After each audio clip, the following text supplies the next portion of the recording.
ان کی مہک نے دل کے غنچے کھلا دیے ہیں، جس راہ چل دیے ہیں کوچے بسا دیے ہیں۔ ایک دل ہمارا کیا ہے آزار اس کا کتنا، تم نے تو چلتے پھرتے مردے جلا دیے ہیں۔ ہم سے فقیر بھی اب پھیری کو اٹھتے ہوں گے، اب تو غنی کے در پر بستر جما دیے ہیں۔ دولہا سے اتنا کہہ دو پیارے سواری روکو، مشکل میں ہے باراتی پرخار وادیے ہیں۔ میرے کریم سے گر قطرہ کسی نے مانگا، دریا بہا دیے ہیں دربے بہا دیے ہیں۔ اللہ کیا جہنم اب بھی نہ سرد ہوگا، اللہ کیا جہنم اب بھی نہ سرد ہوگا، رو رو کے مصطفیٰ نے دریا بہا دیے ہیں۔ آج جدید دور میں، ٹیکنالوجی کے دور میں، مادیت کے دور میں، اور انسان جبکہ اپنی تحقیق کو حرف آخر سمجھتا ہے، ایسے موقع پر انسان دین کے معاملے میں بہت تردد کا شکار ہے۔ انسان دین کے معاملے میں بہت زیادہ شک اور شبے کا شکار ہے۔ بہت سارے معاملات کے اندر جہاں ہمارے جوانوں کو شک ہے، ڈاؤٹ ہے، اور وہاں وہ لوگ عجیب و غریب باتیں کرتے ہیں، ان میں ایک تصور جنت اور جہنم کا بھی تصور ہے، اور جنت کے متعلق اور جہنم کے متعلق ان کے خیالات یہ ہیں کہ یہ مولویوں کی بنائی ہوئی باتیں ہیں، اور مولوی لوگ اسی طریقے کی باتیں کرتے ہیں۔ جب وہ جنت کا ذکر آتا ہے تو کبھی حوروں کا ذکر کرتے ہیں، کبھی نہروں کا ذکر کرتے ہیں، کبھی باغات کا ذکر کرتے ہیں، اور معاذ اللہ وہ یہ کہتے نظر آتے ہیں کہ ہمیں سبز باغ دکھائے جاتے ہیں۔ کسی کہنے والے نے تو یہاں تک کہہ دیا سرفرے پن کی ایک حد ہے، عجیب سرفرا پن ہے۔ کہتا ہے کہ ہم کو معلوم ہے جنت کی حقیقت، لیکن ہم کو معلوم ہے جنت کی حقیقت، لیکن دل کو بہلانے کے لیے غالب یہ خیال اچھا ہے۔ یاد رکھنا یہ دل کو بہلانے کی باتیں نہیں ہے، بلکہ یہ وہ حقیقت ہے جس کا ذکر اللہ نے قرآن میں فرمایا ہے، جس کا ذکر رسول اللہ نے احادیث میں فرمایا ہے۔ جنت ہے، اور ایک بات یاد رکھنا، مصطفیٰ جان رحمت نے تو جنت کو دیکھا ہے، اللہ کے رسول نے تو جنت کو دیکھا ہے، اور جنت میں گئے بھی ہیں، اور جنت سے واپس بھی تشریف لائے ہیں، اور اپنے آگے آگے کسی کے قدموں کی آہٹ کو بھی سنا ہے۔ یہ ایک الگ سا عنوان ہے۔ اللہ کا ارشاد ہوتا ہے ان الابرار لفی نعیم وان الفجار لفی جہیم، کہ اللہ رب العزت نے نیکوں کے لیے جنت رکھی ہے اور اپنے نافرمانوں کے لیے جہنم رکھی ہے۔ اگر انسان جنت پر ایمان لے آئے تو یقیناً حصول جنت کے لیے ہی صحیح وہ کچھ اچھے کام کرے گا۔ حالانکہ ہمارا مطمع نظر اہل عشق کا جنت نہیں ہے، بلکہ اللہ کی رضا ہے۔ رضا الہی کے لیے ہم کرتے ہیں، رضا رسول کے لیے ہم کرتے ہیں، مگر بہرحال اور پھر اس کے بعد اگر حقیقت جہنم کو لوگ اس پر ایمان لے آئیں اور جہنم کے عذاب کو محسوس کر لیں، تو انسان کم سے کم تصور سزا کے اندر ہی اپنے آپ کو گناہوں سے روکنے کی کوشش کریں۔ اس آیہ کریمہ میں جس کی میں نے تلاوت کی ہے، اس میں اللہ تبارک و تعالیٰ نے ایمان والوں کو دو چیزوں کا حکم دیا ہے اور جہنم کا تذکرہ فرمایا ہے۔ ارشاد ہوتا ہے یا ایھا الذین آمنوا قوا انفسکم واہلیکم نارا، اے ایمان والو اپنے آپ کو بھی جہنم کی آگ سے بچاؤ اور اپنی اولاد کو بھی جہنم کی آگ سے بچاؤ۔ وقودھا الناس والحجارہ، جس کا ایندھن انسان اور پتھر ہے۔ ذرا غور تو فرمائیں، اللہ نے دو ذمہ داری دی ہے۔ تم ایسے راستے پہ نہ چلنا جس راستے پر چل کر تم جہنم کا ایندھن بن جاؤ۔ اپنے بچوں کو اس راستے پہ چلنے مت دینا جس راستے پر چل کے تمہارے بچے جہنم کے عذاب کا شکار ہو جائیں۔ آپ جانتے ہیں جہنم کیا ہے؟ ماں اور بہنوں کی بھی خصوصی توجہ چاہتا ہوں۔ یہ جہنم کیا ہے؟ قرآن حدیث میں جو جہنم کا تذکرہ آیا ہے، لوگ اس کو سن کر آج ہنس رہے ہیں، لوگ اس کو سن کے مسکرا رہے ہیں۔ سن لیجئے جہنم کے عذاب کی حقیقت کو تو کما کہو بیان ہی نہیں کیا جا سکتا۔ یہ اشارے دیے گئے ہیں، اشارے جب اتنے دردناک ہیں ہے تو حقیقت کیسی ہوگی؟ اللہ اکبر۔ اللہ کے سچے رسول صادق و مصدوق مصطفیٰ جان رحمت صلی اللہ علیہ وآلہ وسلم ارشاد فرماتے ہیں کہ دنیا کی جو آگ جلتی ہے، اس دنیا کی آگ سے 70 درجہ زیادہ دردناک اگر کوئی آگ ہے تو وہ جہنم کی آگ ہے۔ ایک روایت میں آیا ہے کہ دنیا کی آگ سے 69 درجہ زیادہ جس آگ میں حرارت ہے اسے جہنم کی آگ کہتے ہیں۔ فرمایا گیا 1000 سال تک جہنم کی آگ کو بھڑکایا گیا، اللہ اکبر، وہ سرخ ہو گئی، پھر 1000 سال تک بھڑکایا گیا وہ سفید ہو گئی، پھر 1000 سال تک مزید بھڑکایا گیا، پھر وہ سیاہ ہو گئی، اب اس میں کوئی روشنی نہیں ہے۔ مجھے بتاؤ، اپنے ہاتھوں سے چولہا سلگاتے ہو، اللہ اکبر، اس کی حرارت کو، اس کی گرمی کو ہم برداشت نہیں کر سکتے۔ ہائے وہ آگ جسے 3000 سال تک قدرت نے بھڑکایا ہو، جس میں کوئی روشنی نہیں ہے، جس میں کوئی اجالا نہیں ہے، اللہ اکبر۔ جنہوں نے جہنم کی حقیقت کو سمجھا تھا، جو سچے دل پر سے ایمان لائے تھے رسول اللہ کے فرامین پر، وہ راتوں کو اللہ کے عذاب کو یاد کر کے رویا کرتے تھے۔ اسی پر بس نہیں، اللہ کے سچے رسول صادق و مصدوق مصطفیٰ جان رحمت صلی اللہ علیہ وآلہ وسلم ارشاد فرماتے ہیں جہنم کے متعلق، اللہ اکبر، کہ جہنم کے اندر جہنمیوں کو پینے کے لیے جو پانی دیا جائے گا، اگر اس کا ایک قطرہ سمندروں کے اندر ڈال دیا جائے تو سارے سمندروں کا پانی خراب ہو جائے، وہ استعمال کے قابل نہ رہے۔ اور جو جہنم کے اندر جہنمیوں کو کھانے کے لیے زقوم یعنی تھوڑ دیا جائے گا، اللہ اکبر، اس کی کیفیت یہ ہے، اللہ اللہ اللہ اکبر، کہ جب وہ ان کو چبائیں گے یا وہ ان کو اپنے منہ میں لیں گے تو کیفیت یہ ہوگی، ان کی آنتیں کٹ کٹ کے جو ہے وہ پیچھے کے رستے سے گرے گی۔ اور یہاں تک فرمایا جب جہنم کی آگ میں جہنمیوں کو جلایا جائے گا تو ان کا ہونٹ اوپر کا سکڑ کر کے ان کے ماتھے تک آئے گا اور نیچے کا ہونٹ ان کے سینے پر لٹک رہا ہوگا۔ اللہ کے رسول صلی اللہ علیہ وآلہ وسلم فرماتے ہیں جہنم میں سب سے کم اور ہلکا عذاب جس جہنمی کو دیا جائے گا یہ سب سے کم عذاب ہے، سب سے ہلکا عذاب ہے، تاکہ لوگ اندازہ لگا سکیں۔ اپنی ماں اور بہنوں کی خاص توجہ چاہتا ہوں، آپ کی بھی سب سے کم اور ہلکا عذاب جس جہنمی کو دیا جائے گا، تمہارے اور میرے سچے رسول فرماتے ہیں وہ یہ کہ اس کے پیروں میں آگ کی جوتیاں پہنائی جائے گی، جہنم کی آگ کی بنی ہوئی جوتیاں اس کے پیروں میں پہنائی جائے گی۔ پھر میرے آقا فرماتے ہیں اس آگ کی جوتیوں کا اس کے سر پر اثر یہ ہوگا، اس کے سر میں اس کا بھیجا ایسے کھولنے لگے گا جیسے چولہے پہ رکھی ہوئی ہانڈی کے اندر پانی کھولنے لگتا ہے، اور بھیجا کھول کھول کے اس کے پیروں پہ گر رہا ہوگا۔ اب ذرا اندازہ کریں، لکھنؤ والوں، گرد نواح سے آنے والوں، دستار بندی کی محفل میں، اصلاح معاشرہ کی محفل میں آنے والوں، ذرا تصور کرو جب سب سے ہلکے عذاب کا یہ عالم ہے تو جو سب سے بڑا عذاب ہوگا اس کا عالم کیا ہوگا۔ اور اللہ ارشاد فرما رہا ہے بچا لو اپنے آپ کو جہنم کی آگ سے، بچا لو اپنی اولاد کو جہنم کی آگ سے۔ میرے بھائیو، ہم نے جہنم سے بچنے کے لیے کیا انتظام کیا ہے؟ حضرت سیدنا کعب احبار جہنم کا ذکر کرتے ہوئے فرماتے ہیں اللہ اکبر کہ جہنم کو بیل کے ناک کے ایک سوراخ جتنا مشرق کی طرف کھولا جائے گا تو مغرب میں جتنے لوگ موجود ہوں گے ان کے سروں میں ان کا بھیجا کھولنے لگے گا۔ مشرق میں جہنم کھلے گی کتنی؟ بیل کے ناک کے سوراخ جتنی، اللہ اکبر، وہ بھی ایک سوراخ جتنی۔ تو مغرب میں لوگوں کے سر کے بھیجے کھولنے لگیں گے، ابلنے لگیں گے۔ جن کو پورا جہنم میں ڈال دیا جائے گا ان کا کیا بنے گا، ان کا کیا حال ہوگا؟ اب جلدی جلدی سے میں پڑھتا ہوں جہنمی کون ہے، جہنم میں کون کون جائے گا، تاکہ آپ کو احساس ہو کہیں میں جہنمی تو نہیں، کہیں میں جہنم میں تو نہیں جاؤں گا۔ کچھ لوگ لوگ یہ سوچتے ہیں ہم نے کلمہ پڑھ لیا ہے، اب ہم کچھ بھی کریں جنت میں جائیں گے، اب ہم مرید ہو گئے ہیں، ہم کچھ بھی کریں جنت میں جائیں گے۔ اللہ اکبر! یاد رکھنا اور اچھی طرح یاد رکھنا، یہ خام خیالی ہے کہ مرید ہو گئے تو اب جہنم میں نہیں جائیں گے، کلمہ پڑھ لیا ہے تو جہنم میں نہیں جائیں گے۔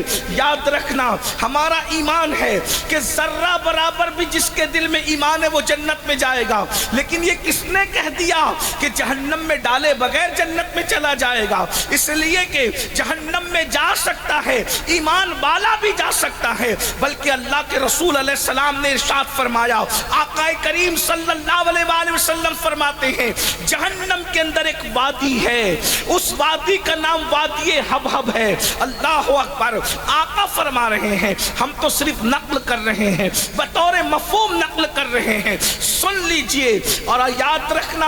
آج مسلمان اس لیے گناہوں پہ بے باک ہے کہ اس کو قرآن و حدیث کا علم نہیں ہے، اور علم کو عام کرنا ضروری ہے، اور علم کو عام کرنے کے لیے سب سے بڑا جو ذریعہ ہے علم دین کے حصول کا، اسی کو مدارس کہتے ہیں، جامعات کہتے ہیں۔ یہ جو بچے آج فارغ ہوئے ہیں ان کے ذریعے سے علم دین عام ہوگا انشاءاللہ۔ میرے آقا نے فرمایا العلم حیات الاسلام، علم اسلام کی زندگی ہے، جب تک کہ علم زندہ رہے گا اسلام زندہ رہے گا، اس لیے علم کی زندگی بے پناہ ضروری ہے۔ اگر اس قوم کے پاس علم دین ہوتا تو یہ قوم گناہوں پہ اتنی بے باک نہیں ہوتی۔ اللہ اکبر! اللہ کے سچے رسول صادق و مصدوق ارشاد فرماتے ہیں جہنم میں ایک وادی ہے، اس وادی کا نام وادی حبہب ہے۔ اللہ اکبر! اس میں ایک اور وادی ہے، اس کا نام وادی لملم ہے، اور پتہ ہے وہ وادی کیا ہے؟ فرمایا جب جہنم کی آگ ٹھنڈی پڑنے لگتی ہے، جہنم کی آگ جو ہے وہ کم ہونے لگتی ہے، تو اس جہنم کی وادی کو کھول دیا جاتا ہے جس کو وادی لملم کہتے ہیں، واپس سے جہنم بھڑکنے لگتا ہے۔ فرمایا گیا ایک دن میں 36 مرتبہ جہنم پناہ مانگتا ہے اس وادی سے جس کو وادی لملم کہتے ہیں۔ اس میں جو بچھو ہیں وہ بختی اونٹوں کی طرح موٹے موٹے ہیں، ان بچھوؤں کی لمبائی 70 سال کا فاصلہ ہے۔ میرے آقا سے صحابہ نے پوچھا یا رسول اللہ، جس سے جہنم بھی پناہ مانگتا ہے، جہنم کے اس حصے میں کس کو داخل کیا جائے گا؟ تو میرے آقا فرماتے ہیں جو جان بوجھ کر نماز چھوڑ دیتے ہیں، جو نماز نہیں پڑھتے، اسے وادی لملم میں داخل کیا جائے گا۔ میں اپنے جوانوں سے پوچھتا ہوں، 5 گھنٹہ جلسے میں بیٹھنے والی قوم سے پوچھتا ہوں، 3 گھنٹہ فلم کے لیے بیٹھنے والے جوانوں سے پوچھتا ہوں، میرے بھائیوں ذرا بتاؤ کہ تمہارے اور میرے رسول نے فرمایا وادی لملم جس سے جہنم بھی پناہ مانگ رہا ہے، ایک دن میں 36 مرتبہ اس میں بے نمازیوں کو ڈالا جائے گا۔ آپ سے پوچھتا ہوں کیا اس عذاب کو برداشت کرنے کی طاقت ہے ہمارے اندر؟ اس عذاب کو برداشت کرنے کی قوت ہے ہمارے اندر؟ اللہ اکبر! جو انسان سگریٹ کا چٹکا برداشت نہ کر سکے، جو انسان اگربتی کا چٹکا برداشت نہ کر سکے، جو انسان اپنے ہاتھوں کے لائٹر کی آگ کو برداشت نہ کر سکے، جو انسان چراغ کی آگ کو برداشت نہ کر سکے، وہ جہنم کے دہکتے ہوئے شعلوں کو کیسے برداشت کرے گا؟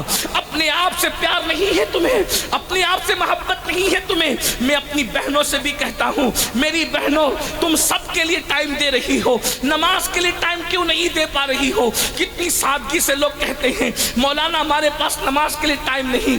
4 گھنٹے کچن میں کھڑے رہنے والی بہن 10 منٹ کے لیے نماز کے لیے ٹائم نکال لو، ورنہ یاد رکھنا یہ بے وفا دنیا ہے، یہ غدار دنیا ہے۔ دنیا سے بڑھ کر کسی کو بے وفا نہیں دیکھا گیا۔ اللہ اکبر! تم کچن میں کھڑی رہ کر کھانا بنا رہی ہو، ثواب کا کام ہے، مگر یاد رکھنا جن کے لیے تم 4 گھنٹے کچن میں کھڑی ہو، تمہارے مرنے کے بعد شاید یہ مغفرت کی دعا بھی نہ کریں۔ اللہ اکبر! ذرا بتاؤ تو صحیح، جو لوگ تمہارے لیے مغفرت کی دعا نہ کریں، تم ان کے لیے 4 گھنٹے کچن میں کھڑی ہو، اور وہ اللہ جس نے جو وفا کا خالق ہے، وہ اللہ جو تیری قبر کو جنت کے باغوں میں سے باغ بنانے والا ہے، وہ اللہ جس نے تجھے روزی دیا ہے، وہ اللہ جس نے تجھے عزت دی ہے، وہ اللہ جس نے تجھے طاقت دی ہے، وہ اللہ جس نے تجھے قوت دی ہے، وہ اللہ جس نے تجھے اچھا مکان دیا ہے، وہ اللہ جس نے تجھے بڑی روزی سے نوازا ہے۔ ذرا بتا تو صحیح میری بہن، اس اللہ کے لیے ہم 10 منٹ کا ٹائم نہیں نکال سکتے؟ بھائیوں میں آپ سے بھی پوچھتا ہوں، جو 6 اور 10 ہزار کی نوکری دے دے، ہم اس کی جی حضوری کرتے ہیں، اس کے سامنے ہاتھ باندھ کے کھڑے رہتے ہیں، اور وہ اللہ جس نے ہمیں سب کچھ عطا فرمایا ہے، اس اللہ کے لیے 10 منٹ کا ٹائم نہیں نکالتے؟ مجھے حیرت ہے، جو مال قبر میں ساتھ نہیں آئے گا، اس کے لیے 8-10 12 گھنٹے محنت کر رہے ہو۔ جو مال قبر میں ساتھ نہیں آئے گا، اس مال کے لیے کلکتہ، دلی، دبئی، سعودی تک جا رہے ہو۔ نہ دھوپ دیکھتے ہو، نہ سردی دیکھتے ہو، نہ گرمی دیکھتے ہو، نہ برسات دیکھتے ہو۔ اللہ اکبر! جو مال ساتھ نہیں آنے والا قبر میں، اس کے لیے اتنی محنت ہے، اور جو اعمال ساتھ آنے والے ہیں، اس کے لیے 10 منٹ مسجد میں نہیں آ سکتے، اپنی محلے کی مسجد کو آباد نہیں کر سکتے۔ یاد رکھنا، یہ مولوی صاحب کی بات نہیں، یہ مصطفیٰ جان رحمت مولا کی بات ہے۔ اگر نہ سدھرو گے، نہ سمجھو گے، نہ وقت نکالو گے، تو خدا کا عذاب تمہارے لیے تیار ہے۔ ایک بات اور عرض کروں آپ کے سامنے، دھیان سے سننا، بہنوں کی بھی توجہ۔ اگر نماز نہیں پڑھو گے تو قبر میں تو جلو گے، لیکن دنیا میں بھی جلائے گا۔ بس یاد رکھو، دنیا، بخاری شریف کی ایک حدیث ہے، مشہور حدیث، اس کو دھیان سے سنو۔ اللہ کے رسول صلی اللہ علیہ وآلہ وسلم فرماتے ہیں، میرا دل چاہتا ہے کہ میں کسی کو کہوں کہ وہ اذان دے، اور کسی کو کہوں کہ وہ نماز پڑھائے، اور پھر فرماتے ہیں میں محلے میں نکل جاؤں، بستی میں نکل جاؤں، اور ان گھروں کو آگ لگا دوں اپنے ہاتھوں سے جس گھر کے لوگ مسجد میں نماز پڑھنے کے لیے نہیں آئے۔ یہ حدیث مشہور ہے، بہت بیان ہوتی ہے، اکثر بیان ہوتی ہے۔ دھیان سے سننا، میں نے آپ کو پہلے ہی کہا تھا کہ میں آپ سے زیادہ ٹائم آپ کا نہیں لوں گا، اور میں اپنی بات پر انشاءاللہ قائم رہوں گا۔ بہت مختصر میں، آپ ویسے سن تو بہت اچھے سے رہیں، لیکن ٹائم زیادہ ہوا ہے۔ دھیان سے سننا، اپنے مسائل کا حل نہ سیاسی لیڈر کے دروازوں پر ہے، نہ وظائف میں ہے، نہ تعویذات میں ہے۔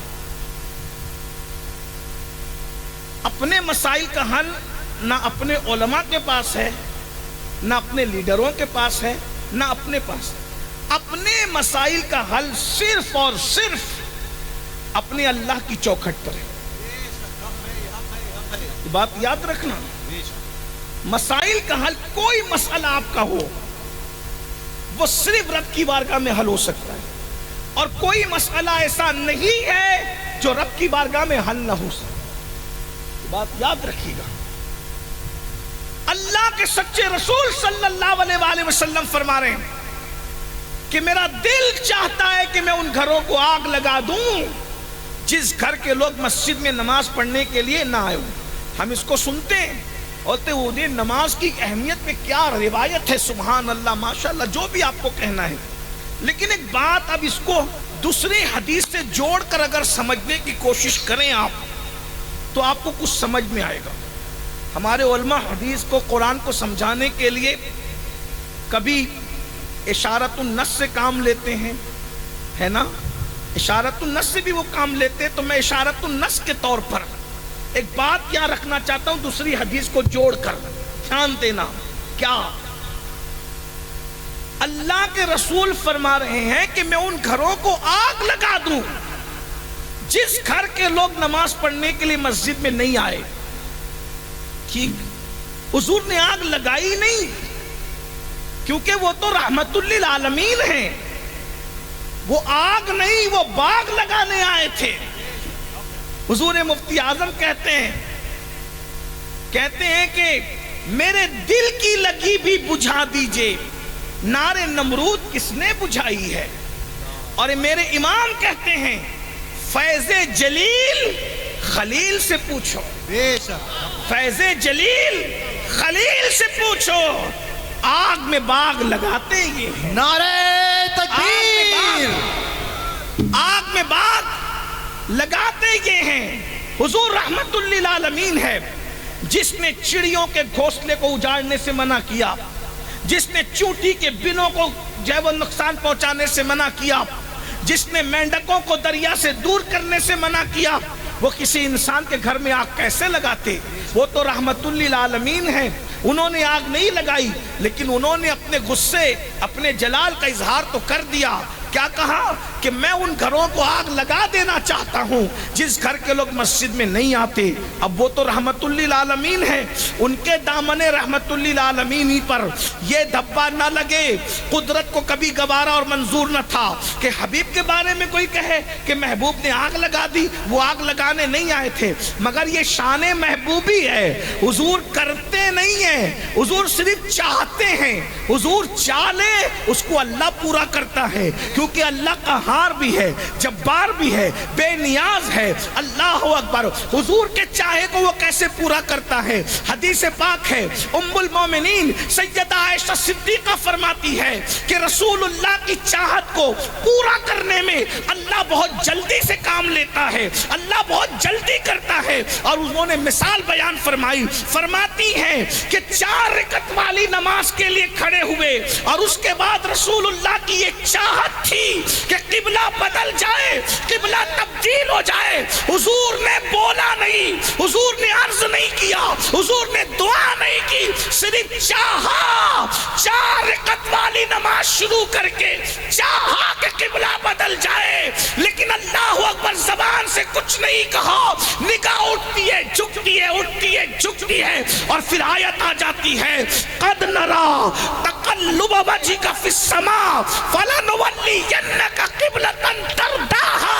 اے پیارے، ہم تمہارا یہ بار بار آقا نگاہیں آسمان کی طرف اٹھانا دیکھتے ہیں۔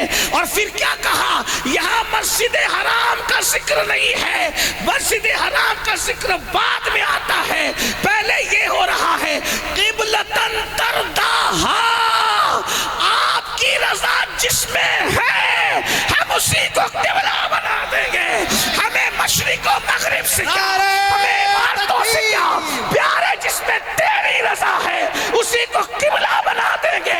آپ جدھر چاہیں اپنا رخ پھیر لیجئے، اسی کو قبلہ بنا دیا جائے گا۔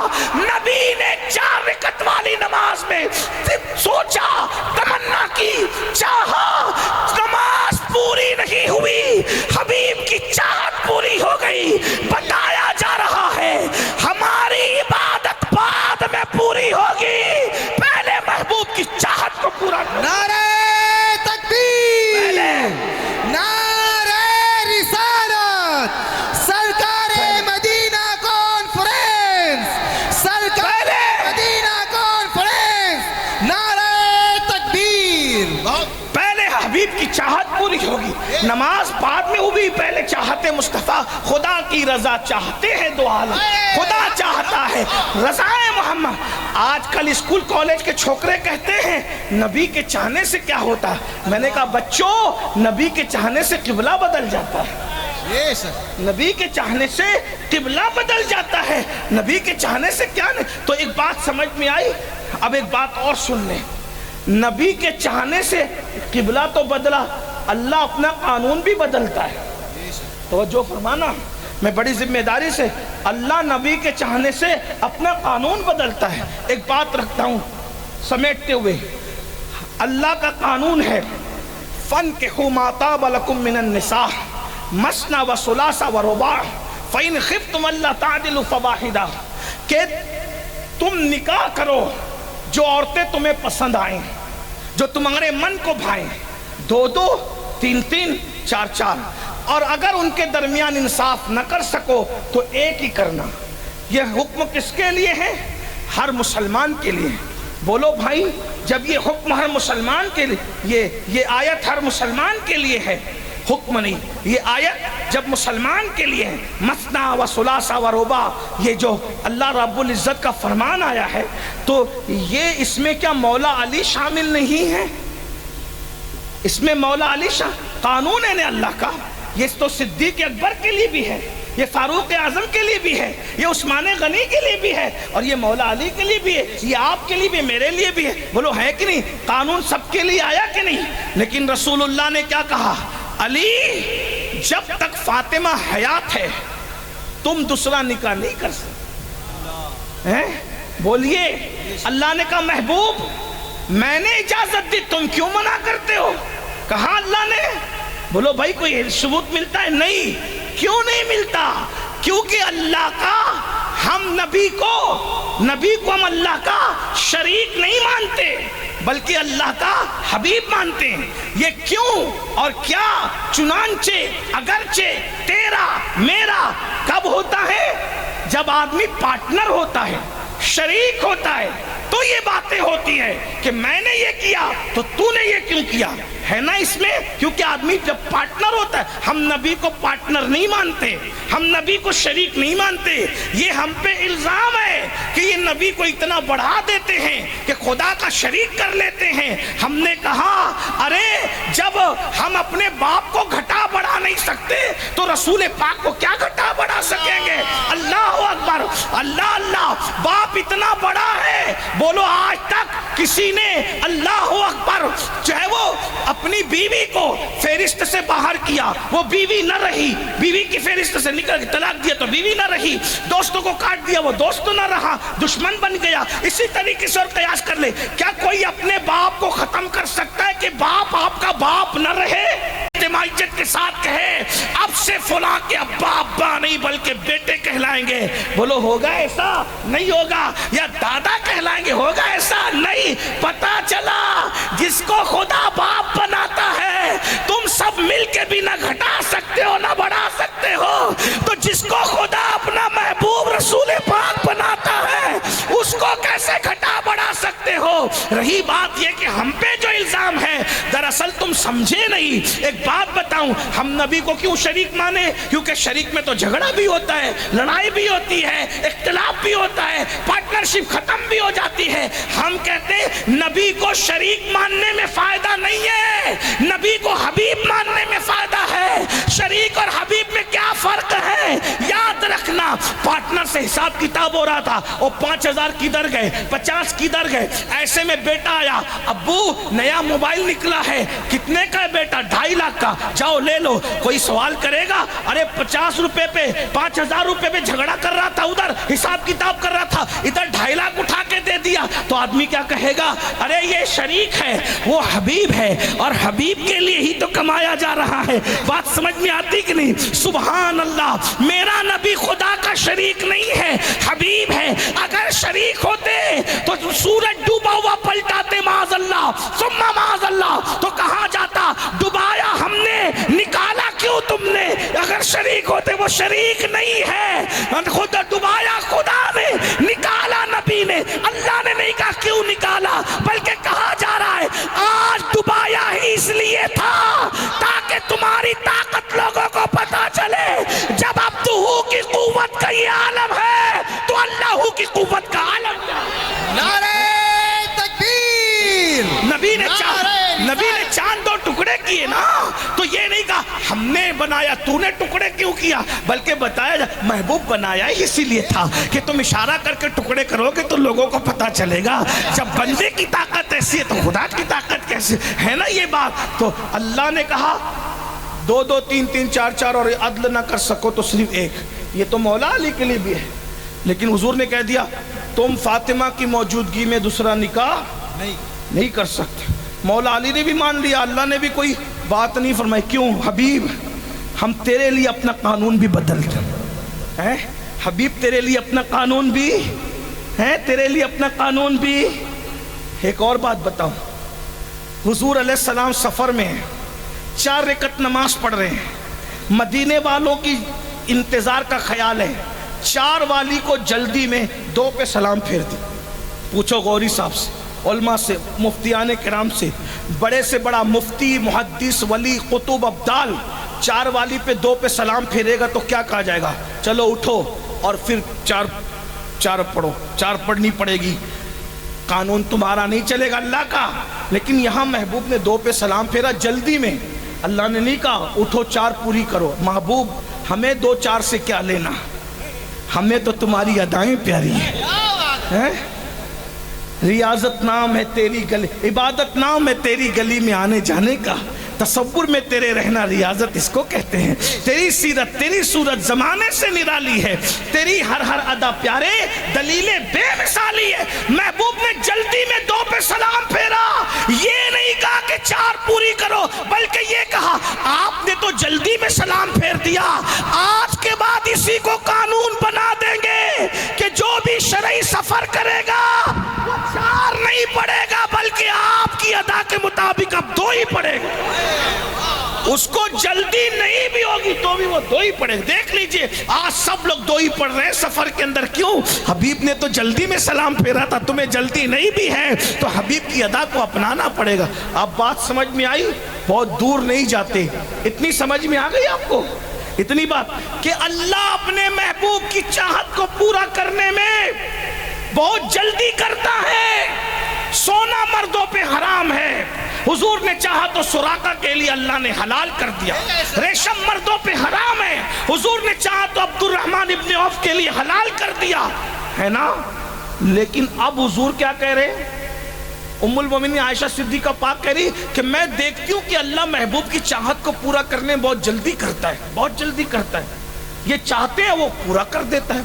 اب حضور نے چاہا، دھیان سے حضور نے کیا چاہا؟ میں ان گھروں کو آگ لگا دوں جس گھر کے لوگ مسجد میں نماز پڑھنے کے لیے نہیں آئے۔ حضور نے چاہا اور اللہ نے محبوب کی چاہت پہ آگ لگا دی۔ انہوں نے چاہا اور آج ہم سب جل رہے ہیں۔ جل رہے ہو نا؟ اب کیسے جل رہے ہو تمہیں بتاتا ہوں۔ آگ کو محسوس کرو، بیٹے اور باپ میں نہیں بن رہی ہے، یہ آگ ہے وہی جو اللہ نے لگائی ہے محبوب کی چاہت۔ اللہ آگ دکھ نہیں رہی ہے، جل سب رہے ہو، کتنا بھی کماتے ہو سکون نہیں ہے، بے چین ہو، یہ آگ وہی ہے جو اللہ نے لگائی۔ نرم نرم گدوں پہ لیٹتے ہو، سکون کی نیند نہیں آتی، یہ آگ اللہ نے لگائی۔ بیٹیاں 28 سال کی، 25 سال کی، 30 سال کی، 32 سال کی، 35 سال کی ہو گئی، اچھے رشتے نہیں آ رہے ہیں، یہ اللہ کی لگائی ہوئی آگ ہے۔ میاں بیوی میں جم نہیں رہی ہے، یہ اللہ کی لگائی ہوئی آگ ہے۔ بھائی بھائی میں اتحاد نہیں ہے، یہ اللہ کی لگائی ہوئی آگ ہے۔ سب کچھ ہونے کے بعد بھی دلوں کو سکون نہیں ہے، کہتے ہو نا مولانا سب ہے سکون نہیں ہے، بڑی بڑی ڈگریاں لے کے پھر رہے ہو نوکری نہیں ملتی، یہ اللہ کی لگائی ہوئی آگ ہے۔ اللہ اکبر، گھروں کے اندر سکون نہیں ہے، یہ اللہ کی لگائی ہوئی آگ ہے۔ حضور نے چاہا اور اللہ نے تمہارے گھروں میں آگ لگا دی، سب جل رہے ہو لیکن تمہیں ہوش نہیں آ رہا ہے، بلکہ تمہیں خیال بھی نہیں آ رہا ہے کہ میں جل رہا ہوں، جل سب رہے ہو لیکن احساس بھی نہیں ہے۔ یہ بھی خدا کے عذابوں میں سے ایک عذاب ہے کہ عذاب دیا جا رہا ہے اور تم اس کو محسوس نہیں کر رہے ہو۔ اب ذرا محسوس کرو، اللہ تمہیں جلا رہا ہے آگ میں، نہ دکھنے والی آگ ہر ایک کے گھر میں لگی ہوئی ہے۔ میاں بیوی پہ شک کر رہے ہیں، بیوی شوہر پہ شک کر رہی ہے، شوہر بیوی پہ شک کر رہا ہے، ساس بہو میں نہیں جم رہی ہے، دیورانی جٹھانی میں نہیں جم رہی ہے، یعنی گھر جہنم کدا بنا ہوا ہے۔ یہ آگ اللہ نے لگائی ہے اور یاد رکھنا یہ آگ تعویذات سے نہیں بجھے گی، یہ آگ وظیفوں سے نہیں بجھے گی، یہ آگ اللہ اکبر کسی کی اور جو وہ چھو منتر جادو منتر سے نہیں بجھنے والی، یہ آگ کسی کی کرامت کا تذکرہ کرو گے تو نہیں بجھے گی، ذمہ داری سے کہہ رہا ہوں۔ اس آگ کو بجھانے کا ایک ہی طریقہ ہے، نماز پڑھ کر مدینے والے کی آنکھوں کو ٹھنڈک پہنچاؤ، ادھر تم ٹھنڈک پہنچاؤ گے، اللہ تمہارے گھر کی جلنے والی آگ کو ختم فرما دے گا۔ اور اگر تم نے یہ نہیں کیا تو یہ آگ جلتی رہے گی، اس کا نقصان اٹھاتے رہو گے۔ دیکھا جو بے نمازی پن تمہیں دنیا میں جلا رہا ہے وہ تمہیں جہنم میں نہیں جلائے گا۔ اس لیے میرے بھائی جو آؤ 10 منٹ کا ٹائم نکال لو نماز کے لیے، صرف 10 منٹ کا ٹائم، آج سے نمازی بننے کی کوشش کرو۔ اور یاد رکھنا آپ کیا سمجھتے ہو نماز کی برکت سے کیا نہیں ملتا؟ کچھ لوگ سوچتے ہیں ارے یہ مولانا لوگ ہمیں ایسے ہی کرتے ہیں۔ میرے بھائی اگر تم متقی بن جاؤ، نمازی بن جاؤ تو نماز کی برکت سے جب اللہ ملتا ہے تو غور کرنا کیا نہیں مل سکتا۔ جب خالق مل جاتا ہے تو مخلوق نہیں مل سکتی۔ جس نماز کی برکت سے جنت مل سکتی ہے، اچھا مکان نہیں مل سکتا۔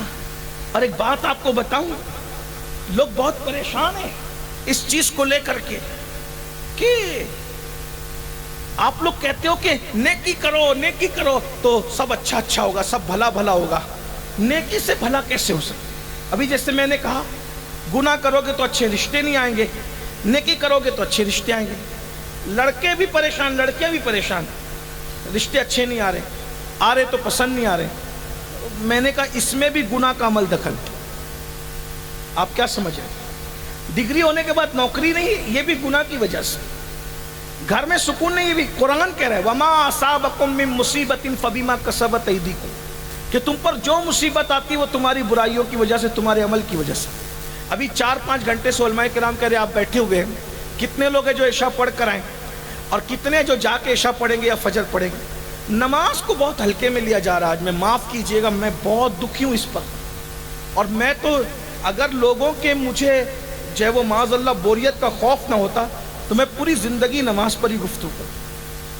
کیونکہ قرآن میں اللہ نے کم و بیش 700 مرتبہ نماز کا حکم دیا، اور اللہ کے رسول نے فرمایا کہ جس نے جان بوجھ کے نماز چھوڑ دی وہ اللہ کی امان سے خارج ہو جاتا ہے، اللہ کی امان سے باہر ہو جاتا ہے. حضور فرما رہے ہیں، اور فرمایا میں محمد اس سے بیزار ہوں، قیامت کے دن اس کے ساتھ میرا کوئی وعدہ نہیں ہے. کہاں ہو بھائی؟ اگر تم جنت لینے حضور کے پاس جاؤ گے، حضور کہہ دے کہ کیا تو نے میرا فرمان نہیں سنا تھا کہ جس نے جان بوجھ کے نماز چھوڑ دی اس کے ساتھ میرا قیامت کے دن کوئی وعدہ نہیں، آج جا تیرے ساتھ کوئی وعدہ نہیں. کیا کرو گے؟ مسجدوں کی طرف آؤ، نماز کی طرف آؤ. ہر بندہ چاہ رہا ہے میرے بچے سدھر جائیں. میں کہتا ہوں آسان ہے، اپنے بچوں کو نمازی بناؤ. نمازی بنانا آپ کا کام ہے. نماز میں وہ تاثیر ہے کہ نماز کی برکت سے انسان کی زندگی خود بخود بدلنے لگتی ہے. قرآن کہتا ہے ان الصلاۃ تنہی عن الفحشاء والمنکر، کہ نماز ہر برائی اور بے حیائی سے روک لیتی. بس میں اپنی 2 باتیں مختصر میں کہہ کے ختم کر رہا ہوں، دھیان دینا. ایک جوان کی شکایت کی صحابہ نے، یا رسول اللہ ایک جوان ایک گناہ کرتا ہے. پوچھا وہ نماز بھی پڑھتا ہے؟ ہاں نماز بھی پڑھتا ہے. فرمایا ایک دن اس کی نماز اس کو گناہ سے روک لے گی. اور ایسا ہی ہوا. فاروق اعظم کے دور میں ایک لڑکی تھی، ایک جوان نے اس کو چھیڑا. ہر دور میں چھوکرے لاؤبالی ہوئے ہیں، کبھی کم کبھی زیادہ، ماحول رہتا ہے ایسا، ماحول کا اثر لڑکوں پہ رہتا ہے. فاروق اعظم کا دور ہے، لڑکے نے لڑکی کو چھیڑ دیا. اور جب چھیڑا تو کہا آپ سے مجھے محبت ہو گئی. لڑکی نے کہا محبت ہو گئی تو میں کیا کروں؟ تو کہا شادی کر لیتے ہیں. کہا ایک کام کرو، دوبارہ ملنے کی کنڈیشن اور شرط یہ ہے کہ میرے امام سیدنا فاروق اعظم کی اقتداء میں 40 دن تک نماز باجماعت پڑھو، پھر 41ویں دن ہم تم سے ملاقات کریں گے. یہ کنڈیشن تھی دوبارہ ملنے کی. مرتا کیا نہ کرتا، محبت میں جب ڈوب ہی گیا تھا تو سب کرنا تھا. آج کل کے لڑکے نہیں کرتے ہیں. ماں کو کبھی نہیں کہیں گے کہ میں تیرے لیے آسمان کے تارے توڑ کے تیرے قدموں میں لا سکتا ہوں، لیکن اسکول کی چھوکریوں کو ضرور کہیں گے. ہنسنے کی بات یہ نہیں ہے، دکھ کی بات ہے. دکھ کی بات ہے. جس ماں نے 9 مہینے پیٹ میں رکھا اس کو نہیں کہنا کچھ. جس ماں نے 2 سال تک کے اپنے سینے کا خون بشکل دودھ تمہارے منہ میں منتقل کیا، اس سے پیار نہیں کرنا. وہ 24 گھنٹے بیٹھی ہے کہ میرا بیٹا میری خیریت تو پوچھے، آپ کے پاس ٹائم نہیں ہے. اور 2 گھنٹے اس سے بات ہو رہی ہے جس سے آپ کا کوئی رشتہ ہی نہیں، کوئی تعلق ہی نہیں ہے. آپ بتائیں اگر سینے کے اندر محبتیں اتنی ٹھانٹے مار رہی ہے تو حقدار تو پہلے ماں تھی نا، جب ماں سے خیریت بھی نہیں پوچھتے. بتائیے ماں کو کبھی ایک گلاب کی پنکھڑی لا کر کے نہیں دی. موبائل گفٹ کیے جا رہے ہیں گھمانے کے بہانے سے، یہ کرنے سے. یاد رکھنا لڑکے اور لڑکی کی کسی دوستی جو شادی سے پہلے ہو اسلام اس کی اجازت نہیں دیتا. جو لوگ دیتے ہیں وہ جانیں، ہمارا مذہب نہیں دیتا. ہمارے مذہب کی پوترتا، ہمارے مذہب کا تقدس یہ ہے کہ اگر جنت کا ماحول ہو جس کے لیے قرآن کہتا ہے الا قیلا سلاما سلاما، کہ وہاں سلامتی کے سوا کچھ نہیں ہے، اور آدم جیسا معصوم ہو اور حوا جیسی محفوظ ہو، اور شادی سے پہلے حوا آدم سے ملنا چاہیں اور آدم حوا سے ملنا چاہیں تو اللہ روک دیتا ہے، ابھی قریب مت جانا آدم، توجہ تو کرے، جنت ہے، فرشتوں کی موجودگی ہے، اتنا خوبصورت ماحول ہے، آدم جیسا معصوم ہے، حوا جیسی محفوظ ہے، اور آدم علیہ السلام کی عرضی پر حضرت حوا کو اللہ نے حضرت آدم کی بائیں پسلی سے پیدا کیا ہے۔ جب حضرت حوا کو دیکھا حضرت آدم نے، انسان کی فطرت ہے مرد کی، جہاں عورت دکھی متوجہ ہوتا ہے مرد۔ حضرت آدم علیہ السلام، اللہ کے پیغمبر نے جب حضرت حوا کو دیکھا، حوا میرے لیے بنی، حضرت آدم بڑے، اللہ نے کہا آدم حوا کے قریب نہیں جانا، کیوں؟ ابھی تمہارا ان کا نکاح نہیں ہوا۔ بتاؤ، جب جنت کے ماحول میں نکاح سے پہلے حضرت آدم کو حوا سے ملنے نہیں دیا، آدم جیسے معصوم کو پوچھو علماء سے معصوم کا مطلب کیا ہوتا ہے؟ معصوم کا مطلب اگر میں اپنے عقیدے کے اعتبار سے اور عقیدت کے اعتبار سے بتاؤں، غلطی، گناہ اور پاپ جس کے قریب سے بھی گزر کر نہ جا سکے اسے معصوم کہتے ہیں۔ انبیاء معصوم ہیں، فرشتے معصوم ہیں، اسی لیے ہمارے یہاں معصومیت کا عقیدہ یہ ہے کہ انبیاء اور فرشتوں کے علاوہ ہم کسی کو معصوم نہیں مانتے۔ محفوظ تو کہتے، معصوم نہیں کہتے۔ بہت سارے لوگوں کو، اولیاء اللہ کو بھی ہم معصوم نہیں مانتے، صحابہ کو بھی معصوم نہیں مانتے، محفوظ مانتے، معصوم نہیں مانتے۔ ذرا غور کریں، معصومیت کتنا بلند مرتبہ ہے، مگر معصوم سے کہا جا رہا ہے ابھی تم حوا کے قریب نہیں جا سکتے کیونکہ نکاح نہیں ہوا۔ اور ہماری بیٹیاں نکاح سے پہلے لڑکوں کے ساتھ بائک پہ گھوم رہی اور ماں اس کو گائیڈ کرتی ہے۔ آج کل تو نیا دور ہے، جا سکتے، بھابیاں گائیڈ کرتی ہے، بڑی بہنیں گائیڈ کرتی ہے۔ اللہ اکبر، منگیتر کے ساتھ بھی اسلام، منگیتر کے ساتھ بھی اسلام اس لڑکی کو گھومنے پھرنے اور اکیلے رہنے کی اجازت نہیں دیتا۔ جیسا عام لڑکا اجنبی ہے ویسے اس کا منگیتر بھی اجنبی ہے۔ اور یہ جو منگیتروں کے ساتھ فوٹو نکل رہے، ویڈیو بن رہے، بائک پہ اور پارکوں میں گھوما جا رہا ہے، اور شادی سے پہلے سب کچھ ہو جاتا ہے اور بعد میں پھر کیا ہوتا ہے؟ بولے کہ اب تو یہ سمجھ میں نہیں آتی، ساری دنیا دیکھ چکی کہ اس کے ساتھ بائک پہ گھوم رہی تھی، جب شادی سے پہلے ہی چھوڑ دیا، اب اس کو اچھے رشتے نہیں آ سکتے۔ کیوں؟ آگ لگی، یہ ایسی آگ لگی کیونکہ تم نے شریعت رسول کو پیٹ کے پیچھے ڈالا۔ میرے بھائیوں، اور میں قوم کی بیٹیوں سے بھی کہتا ہوں، اے قوم کی بیٹی، اگر تجھے کوئی کہتا ہے کہ میں تیرے لیے آسمان کے تارے توڑ کے تیرے قدموں میں لا دوں گا تو میری ہو جا، اس ظالم کی بات پہ کبھی بھروسہ مت کرنا۔ کیوں؟ جو اپنی ماں کو پیار نہیں دے سکتا وہ تجھے کیا پیار دے گا؟ یہ تو نفسانی خواہشات کا شکار ہے، یہ تو شیطان بن کے تیرے پاس آ رہا ہے، یہ تو بھورا بن کے تیرے پاس ایسے ہی آ رہا ہے جیسے کوئی پھول کے پاس بھورا جاتا ہے اور اس کے رس کو چوس لیتا ہے، دوبارہ اس پہ توجہ نہیں کرتا۔ اتنی بھولی نہ بنو قوم کی بیٹیاں، اپنے گھروں میں رہو، پردے میں رہو، کسی کے ساتھ اسلام ناجائز تعلقات قائم کرنے کی اجازت نہیں دیتا۔ اور ماں باپ سے بھی کہتا ہوں، اگر بیٹیوں کو بھاگنے سے بچانا ہے اور بیٹیوں کی آبرو کو تحفظ فراہم کرنا ہے تو یاد رکھیے اپنی بیٹیوں کو پردے کا پابند کیجیے۔ قرآن کہتا ہے وَقَرْنَا فِي بُيُوتِكُنَّ، گھروں میں بیٹھی رہو۔ اللہ اکبر، کیا گھروں میں بیٹھنے کا تصور تھا؟ جب تک عورت گھر میں رہے گی اس کی عزت کی حفاظت ہوگی، جس دن عورت بے پردہ ہو گئی اب اس کی عزت کی کوئی گارنٹی نہیں ہے۔ ام المومنین سیدہ سودا کے پاس کچھ مدینہ منورہ کی عورتیں آئیں اور آنے کے بعد کہتی امی جان ہم لوگ عمرہ کے لیے جا رہے ہیں، آپ نبی کی بیوی ہو، آپ ہمارے ساتھ عمرہ کو چلیے تاکہ ہم آپ کے ساتھ عمرہ کریں تو ہمارا عمرہ مقبول ہو، برکتیں ملے۔ ام المومنین حضرت سودا نے کہا، کیا کہا ذرا غور سے سنو، اللہ اکبر، کیا ولیمے میں بیٹیوں کو بے پردہ لے جا رہے ہو، میتوں میں بے پردہ لے جا رہے ہو؟ 4 دوستوں کی فیملی ایک ساتھ سفر کرتی ہے پکنک کے لیے، کوئی پردے کا انتظام نہیں، کوئی پردے کا ماحول نہیں، پھر اس کے بعد جو آگ لگتی ہے وہ دیکھ رہے ہو۔ اللہ اکبر، جب شریعت کی دھجیاں اڑاؤ گے خدا تمہارے شبستان میں باہر رہنے نہیں دے گا، اس لیے شریعت کے پابند رہو گے تو یہاں بھی بہاریں ہوگی وہاں بھی بہاریں ہوگی۔ قرآن کہتا ہے وَلِمَنْ خَافَ مَقَامَ رَبِّهِ جَنَّتَانِ، جو اللہ کی بارگاہ میں کھڑے ہونے سے ڈر گیا یعنی گناہ سے بچ گیا، اللہ اسے 2 جنتیں عطا کرے گا۔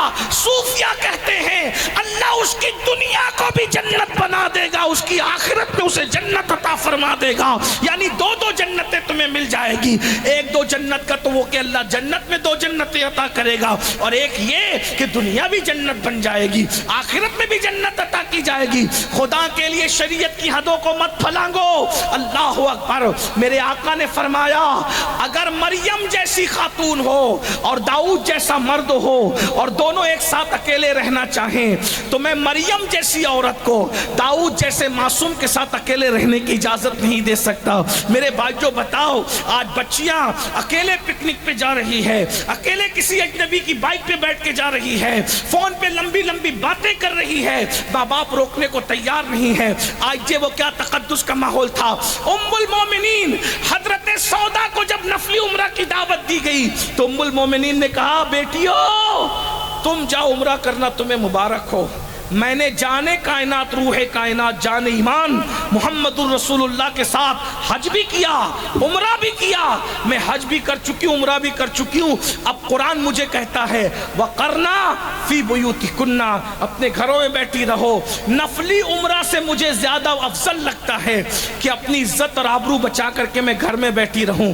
میں گھر کے باہر نہیں نکلوں گی یہاں تک کہ مجھے موت آ جائے اور میرا جنازہ میرے گھر کے باہر نکالا جائے. ذرا غور کرنا, وہ اپنی آبرو کے تحفظ کے لیے نفلی عمرہ کے لیے سفر نہیں کر رہی ہے. اور آج کل کی بیٹیاں فلموں میں تک جا رہی ہیں, گارڈنوں میں تک جا رہی ہیں, اجنبی مردوں کے ساتھ تک نکل رہی ہے. خدا کے لیے اپنے گھروں کا جائزہ لو, خیال کرو. اللہ اکبر.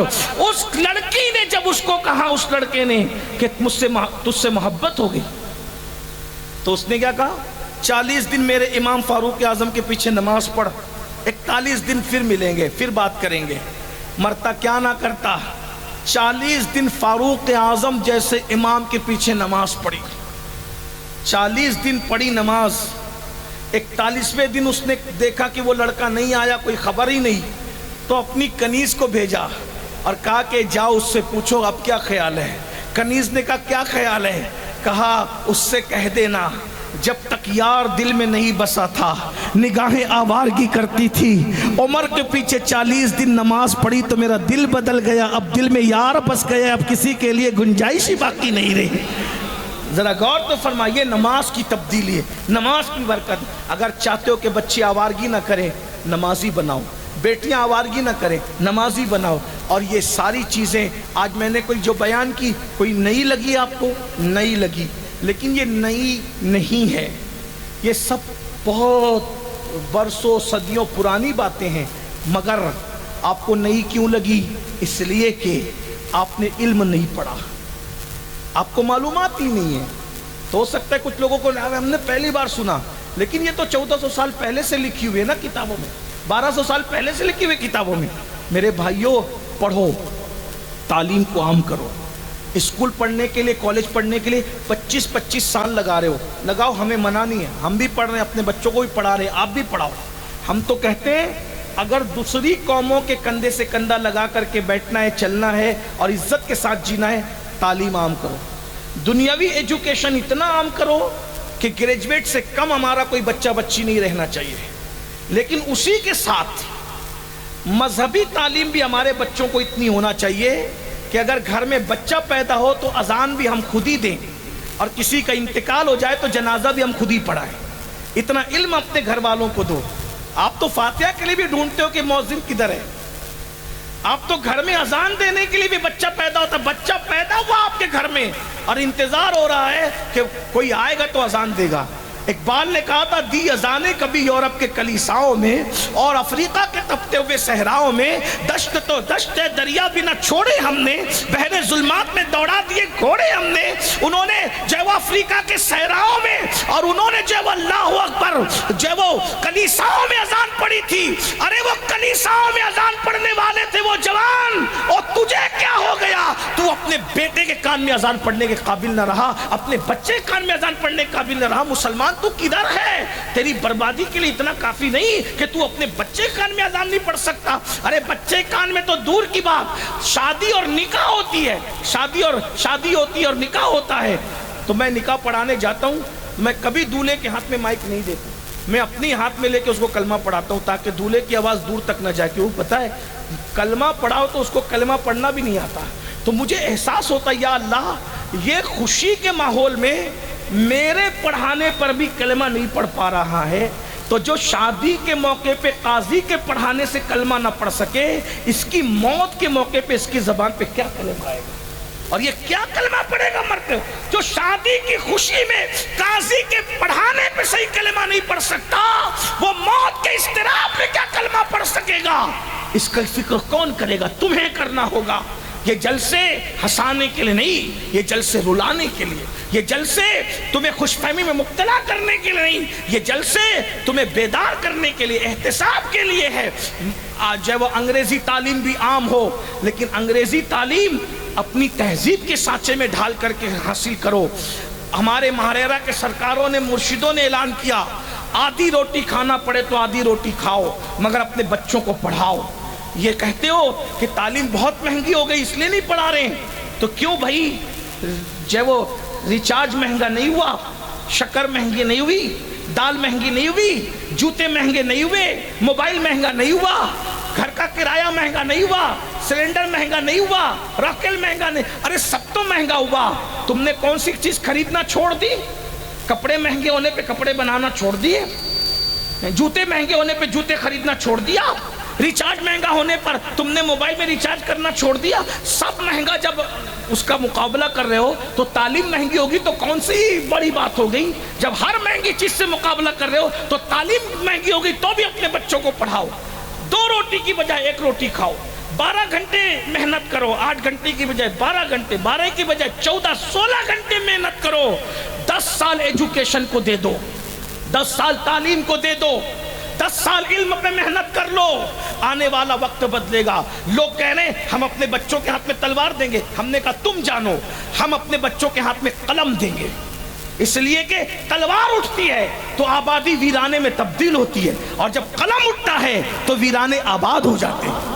اسلام برباد کرنے نہیں آباد کرنے آیا ہے, اس لیے آپ سب محنت کرو. اور جو لڑکے 10ویں پڑھ کے 12ویں پڑھ کے جو تعلیم چھوڑ چکے ہیں, میں ان سے ہاتھ جوڑ کے کہتا ہوں میرے بھائیوں, میرے نوجوانوں, میرے بچوں, آپ آن لائن تعلیم حاصل کر سکتے ہو, آپ پارٹ ٹائم نکال کر کے تعلیم حاصل کر سکتے ہو, آپ گھر میں بیٹھے ہوئے کورسز کر سکتے ہو. گھر میں بیٹھے مت رہو. اپنا مذہب کہتا ہے, کیا کہتا ہے اپنا مذہب؟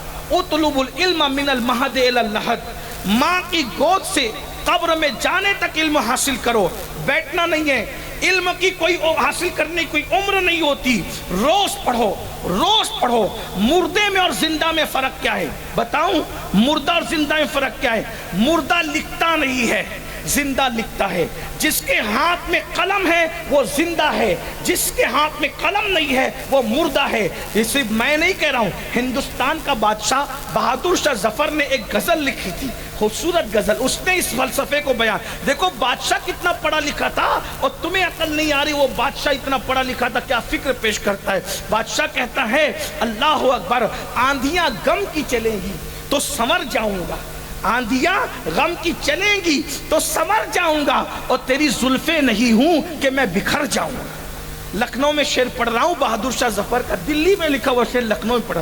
جب ہم شعر پڑھتے ہیں لوگ چپ رہتے ہیں تو ہم ان کو تانا دیتے ہیں راجستھان میں, گجرات میں, کہ یہ شعر لکھنؤ میں پڑھا ہوتا تو لوگ سمجھتے ہائے لکھنؤ سے بھی علم رخصت ہوا ہے, کہاں گیا وہ فرنگی محل کا علمی شباب ہے, کہاں گیا اللہ اکبر وہ شاہ مینا رحمت اللہ تعالیٰ علیہ کے علمی روب و دبدبے کی رمق اور دمک, کہاں گیا اللہ اکبر وہ لکھنؤ کے بڑے بڑے مفتیوں کی اللہ اکبر فضل خیر آبادی جیسے کہ فتوے کی رمق اور دمک آج تک جو پوری دنیا میں محسوس کی جا رہی ہے وہ لکھنؤ ہی کا تو حصہ تھا.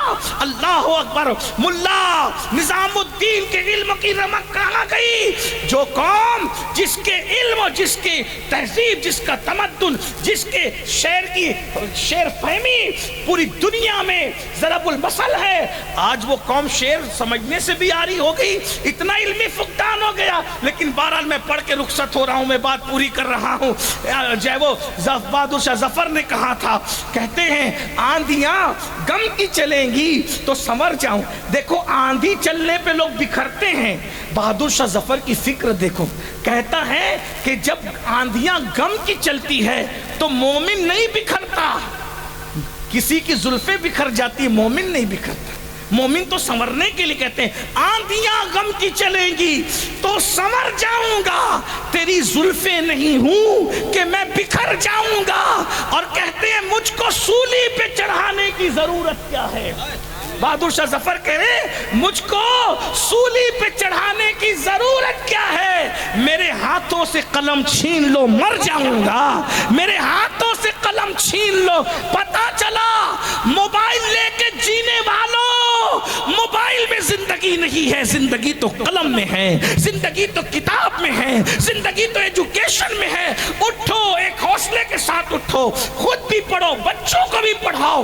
کم سے کم گریجویٹ ہونا چاہیے ہر بچہ بچی، اور علم دین اتنا ہو کہ قربانی کے موقع پہ مولانا مت ڈھونڈو، تمہارے جانور قربانی کے اپنے ہاتھ سے ذبح کر سکو۔ میرے بھائیوں تو کہا تھا، آگے پھر سن لیجئے، اچھا کلام ہے، یاد آ گئی بہادر شاہ ظفر کی تو کہہ رہا ہوں، مجھ کو سولی پہ چڑھانے کی ضرورت کیا ہے؟ میرے ہاتھوں سے قلم چھین لو مر جاؤں گا، تجھ سے بچھڑا تو یہ نہ پوچھ کدھر جاؤں گا، تجھ سے بچھڑا تو یہ نہ پوچھ کدھر جاؤں گا، اور میں تو دریا ہوں سمندر میں اتر جاؤں گا، اور میں ظفر ہوں مجھے کوئی مٹا سکتا ہی نہیں، میں ظفر ہوں مجھے کوئی مٹا سکتا ہی نہیں۔ ارے میں تو شاعر ہوں، کتابوں میں بکھر جاؤں گا، میں تو شاعر ہوں۔ پتہ چلا جو قوم علم کے ذریعے سے زندہ رہتی ہے اسے کوئی مار نہیں سکتا۔ آج امام احمد رضا کے ڈنکے بج رہے ہیں، صرف علم کی بنیاد پہ بج رہے ہیں، فضل خیر آبادی کے ڈنکے بج رہے ہیں، علم کی نواز کا نام لیا جاتا ہے علمی خدمات کی بنیاد پہ۔ میرے بھائی جو آؤ علم کی طرف، اس جلسے سے علم کا پیغام لے کر کے جاؤ۔ اور ایک بات یہ بھی کہہ دوں، باپ کے ایصال ثواب پر لوگوں کو کھانا کھلانے سے اس وقت زیادہ ضرورت یہ ہو گیا ہے کہ بچوں کو قلم دے دو، بچوں کو کتاب۔ کھانا کھلانے کا منکر نہیں ہوں،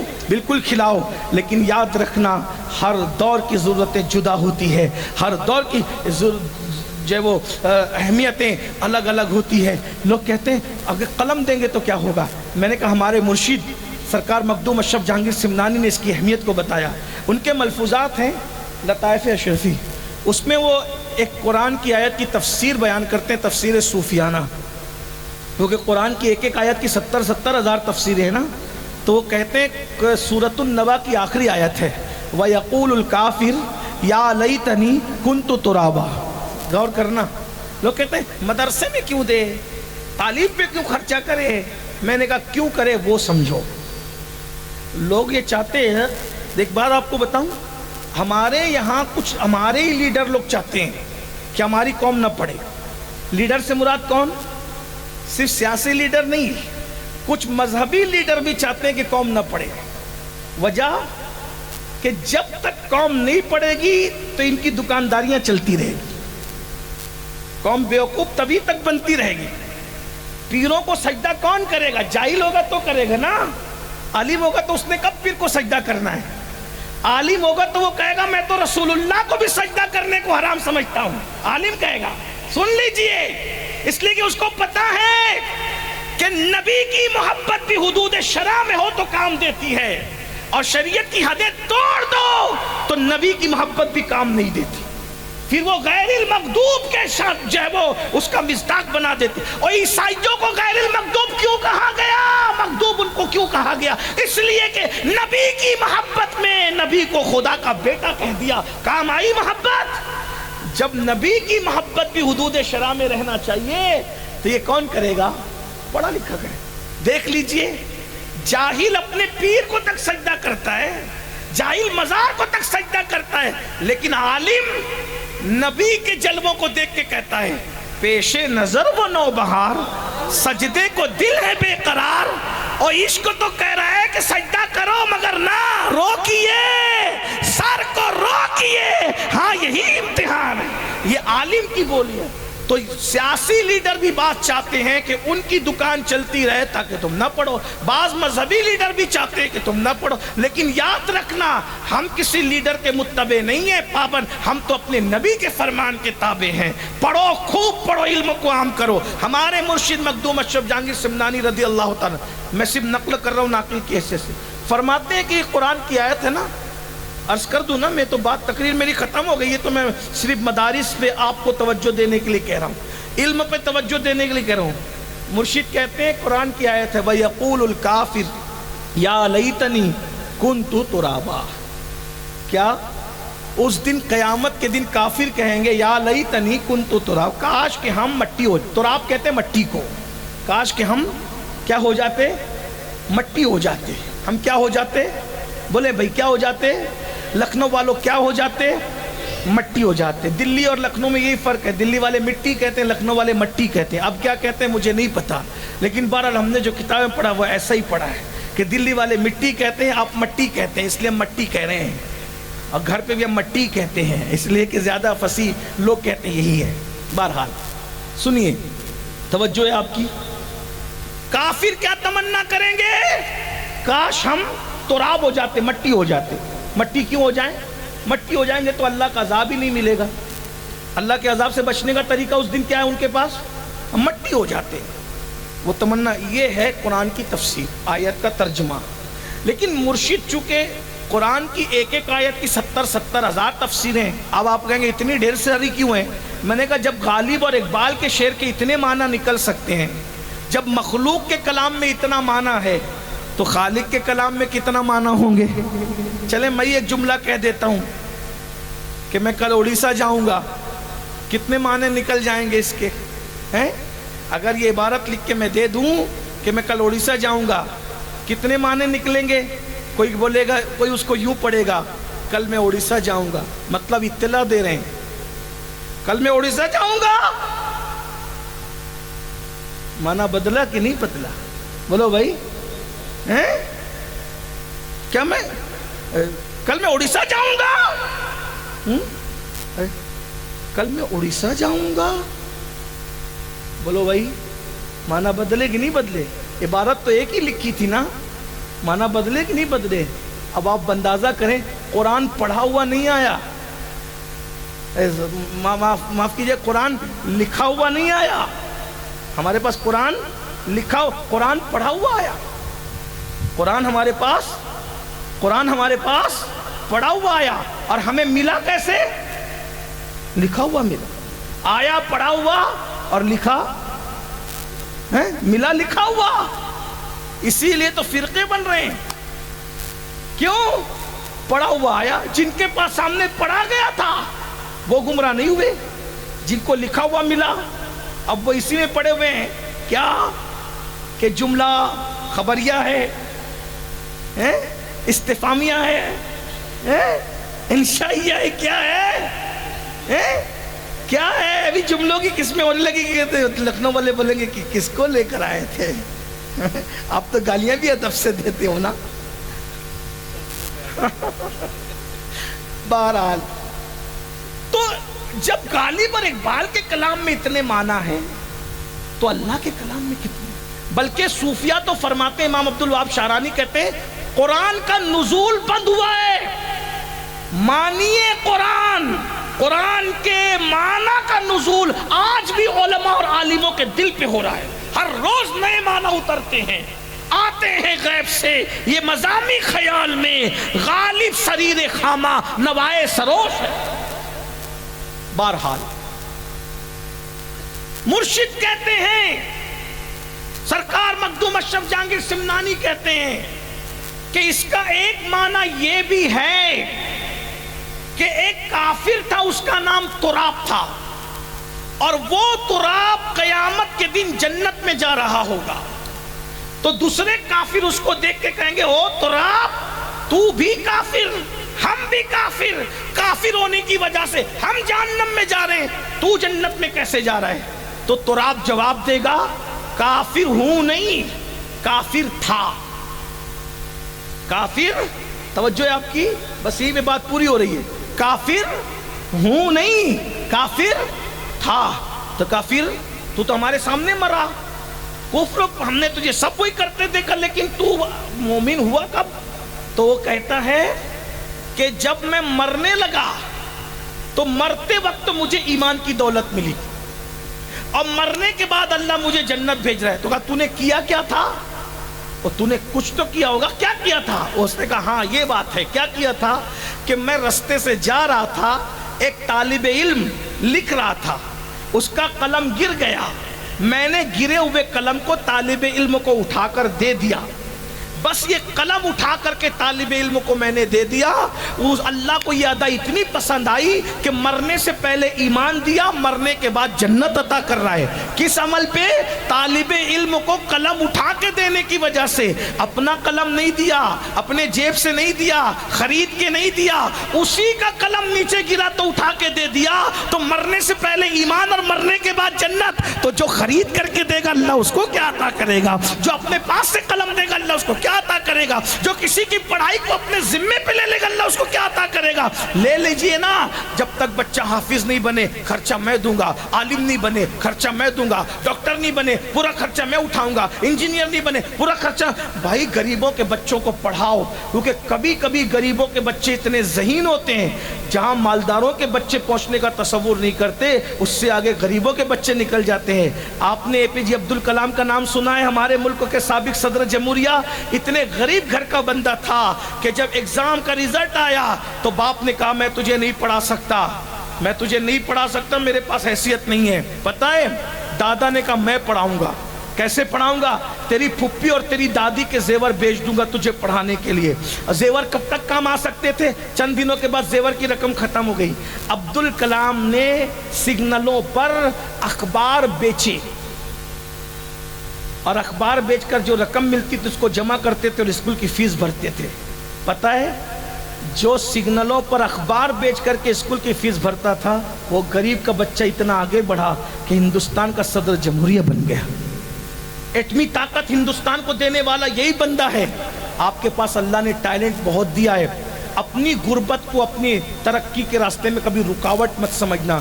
غربت رکاوٹ نہیں ہے، احساس کمتری رکاوٹ ہے.